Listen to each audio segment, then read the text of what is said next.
Hello, friends. Welcome back to another episode of the podcast. Today, we're exploring a profound idea that deeply resonates with me. I believe we were given unique talents and gifts, and when we can fully express them, our brilliance in the world is when we get to do work that we love. And it reminds me of the poet and philosopher Khalil Gibran.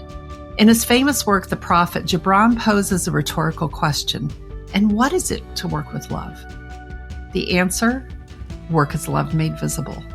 And he goes on to say, and as if you could not work with love, but only with distaste, it is better that you should leave your work and sit at the gate of the temple and take alms of those who work with joy.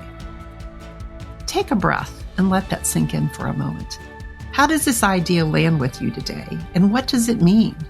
It doesn't mean you have to love your job, but it does suggest you find something in your job that you love to do. And there's a difference there. I want to share a personal story from not too long ago. I found myself struggling for a bit. I had this long list of tasks piling up with deadlines looming and feeling stuck in a cycle of dread. It got to the point where I only did the things that I felt that I absolutely had to. Yet, I spent my time doing anything to distract me.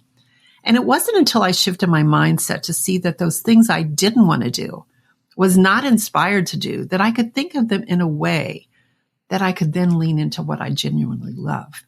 And it was then that my work truly began to come alive. What changed? It was the way I saw my work. My work became an act of love.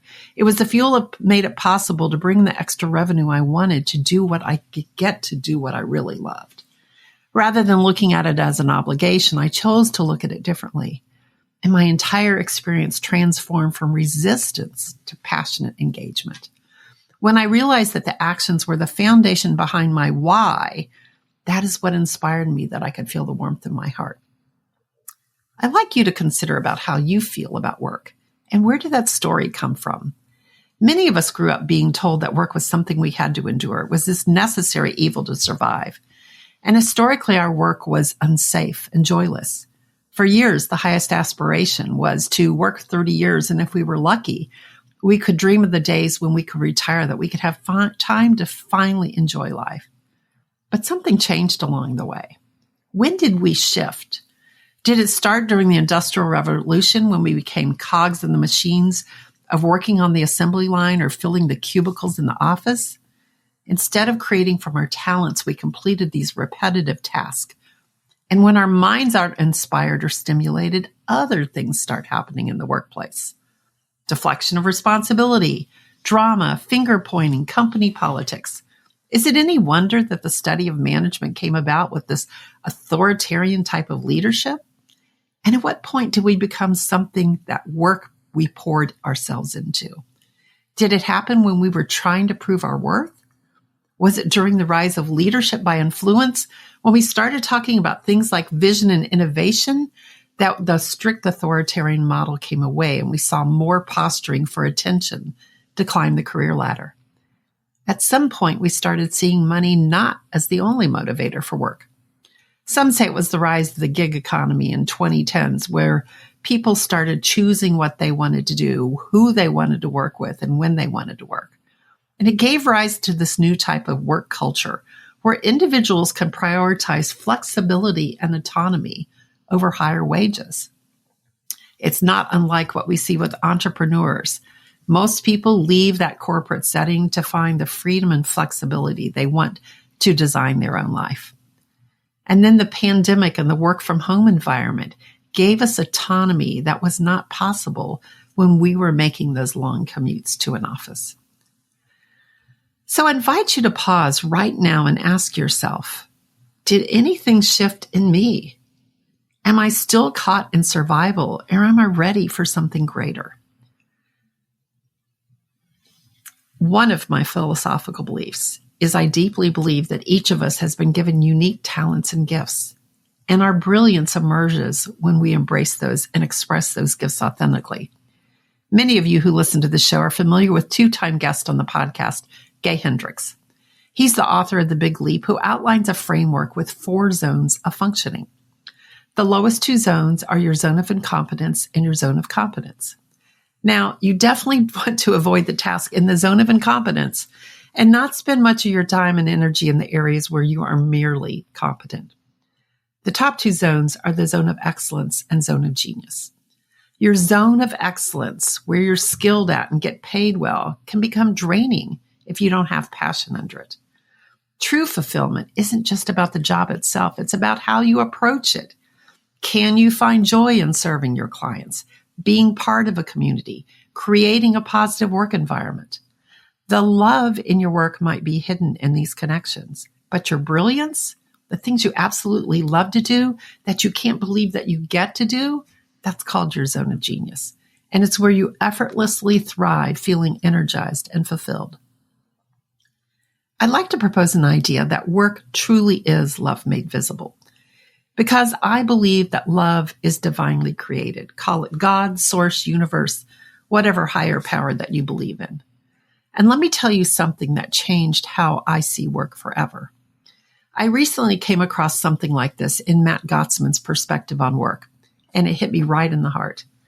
He believes what many high-achieving professionals secretly feel but rarely acknowledge is that our work isn't separate from our spiritual journey. It is our spiritual journey. Does that resonate with you? If you're like executives and leaders I work with, you've probably felt the tension between what society tells you success should look like and what your soul knows to be true. Gottsman invites us to do something courageous, to step beyond limiting boxes of titles and categories and niches we've been conditioned to accept. Instead, he challenges us to embrace all of our gifts and express them fully in the world. Does that sound familiar? It's the same inner struggle I see in my clients every day. When we create, we're doing something profound. We're manifesting something from nothing. This act of creation isn't just about productivity. It's an affirmation that we're willing to discover what lies beyond what we already know. It requires vulnerability, authenticity, and trust. Through focused presence in our work, we receive the full value of each experience. And this is where transformation happens, when we're fully immersed in the moment rather than caught in the fear-based conditioning that keeps us playing small. But here's what I love most about this perspective. Each decision we make propels us forward. It's an act of trust. And when we commit to excellence, we're not just meeting expectations, we're demonstrating devotion through our full contribution to what's right in front of us. And when we solve problems, we're answering someone else's pain. When we innovate, we reveal possibilities beyond what others can see, showing what we've been divinely empowered to accomplish. Our entrepreneurial ventures, our craft, our art, all of this represents our ability to participate in something greater than ourselves. And this journey is exactly what I encourage in my clients. Faith in themselves, trust and devotion while building upon your inherent strengths and talents. You know what's holding you back isn't your capability. It's a disconnect between who you truly are and how you're expressing yourself in your work. Your work isn't separate from your spiritual practice. It is your spiritual practice. And when you approach it this way, you'll discover the deeper purpose and impact you've been searching for all along. In reference to our work, I'd like to look at our human design. For those of you not familiar with the system, it's not a personality test.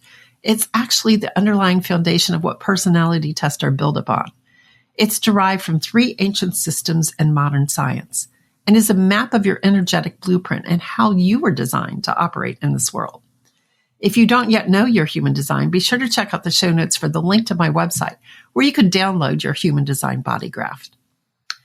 So as we look at understanding how you are uniquely designed to work, it will transform everything. It will give you direction on how you best operate, make decisions, choose a business model. It can tell you how to attract the right clients, what type of language to use to attract them, and so much more than you ever thought possible. But what we know from human design is that 70% of the world are generators and manifesting generators. I'm in that category. These types were designed to do work that we love, to find joy in our work. And that doesn't happen when we experience a great deal of frustration. That's why my heart breaks when companies discount the value of creating cultures where people want to work. If 70% of the population thrives on loving their work, then we're leaving the opportunity on the table to maximize profits, productivity, and employee retention and attraction. So what about the other 30%? 20% are projectors, and they are designed with their brilliance to guide and master systems that appear in our work. And then we have 8% of the population as manifestors, who are the spark plugs to initiate powerful change in our work. And that leaves the remaining 1% as reflectors that are here to reflect and mirror the health of your workplace communities and the potential of our work. So once you download your design, ask yourself, how can my design inform the sacredness of my work?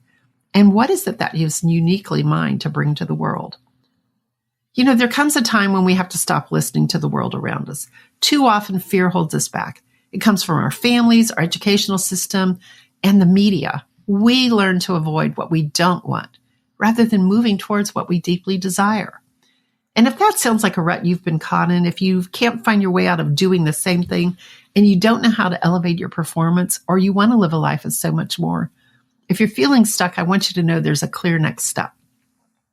My program, Next Step to the New You, is designed precisely for this moment. We start rewiring your mindset every day, overcoming old stories, reconnecting to your true self.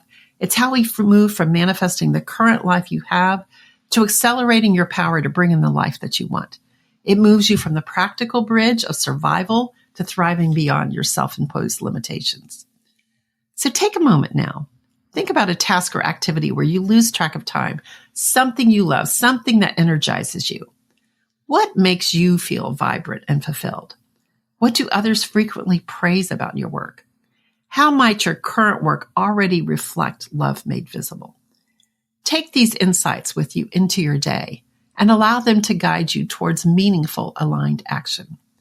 Remember, friends, your work is sacred. It's your brilliance, your love made visible in the world. You're here to express your unique gifts fully and authentically. The problem is so many people don't know what that is. They do what they've been told that will make them happy. But there's something inside them that asks, is this all there is?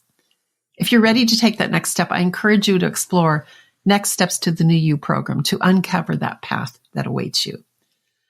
I'd love you to reach out and hear your reflections about today and how you feel about work as love made visible. You are the only one designed like you. The difference of what you bring to the world is you. Your brilliance is needed. Your gifts matter, and your higher self, remember, the story buried inside of your soul is waiting for you. So until next time, go chase your passion. It will reveal your purpose. Stay true to yourself and lean into that inspiration, and keep making your love visible on the way to becoming your legendary self.